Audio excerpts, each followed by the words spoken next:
नाज़रीन आगाह करते हैं अहम खबर से। मारूफ एंकर पर्सन और कालम नगार नुसरत जावेद ने साबका खातून अव्वल पाकिस्तान बुशरा बीबी के बयान पर सोशल मीडिया पर वायरल होने वाली वीडियो जिसमें उन्होंने एक सहाफ़ी के सवाल पर जवाब देते हुए कहा, आइए जानते हैं बुशरा बीबी का ये बयान खुदकुश हमला है। उनको सोचना चाहिए था कि किस मुल्क पर इल्जाम लगा रहे हैं जिसने पाकिस्तान को एटमी धमाकों के वक्त बचाया था। नाज़रीन आगाह कर रहे हैं अहम खबर से। मारूफ एंकर पर्सन और कालम नगार नुसरत जावेद ने साबका खातून अव्वल पाकिस्तान बुशरा बीबी के बयान पर सोशल मीडिया पर वायरल होने वाली वीडियो जिसमें उन्होंने एक सहाफ़ी के सवाल पर जवाब देते हुए कहा, आइए जानते हैं बुशरा बीबी का ये बयान खुदकुश हमला है। उनको सोचना चाहिए था कि किस मुल्क पर इल्जाम लगा रहे हैं जिसने पाकिस्तान को एटमी धमाकों के वक्त बचाया था।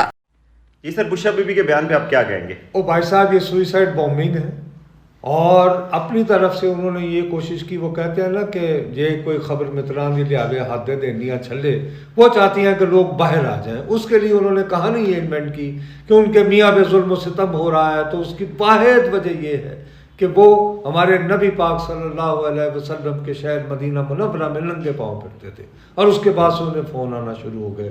और बीबी ये कहानी गढ़ने के लिए जिस मुल्क को इन्वॉल्व कर रही हो, खुदा के लिए सिर्फ एक पॉइंट, हमने जब एटमी धमाके किए थे तो Pakistan was the most sanction country.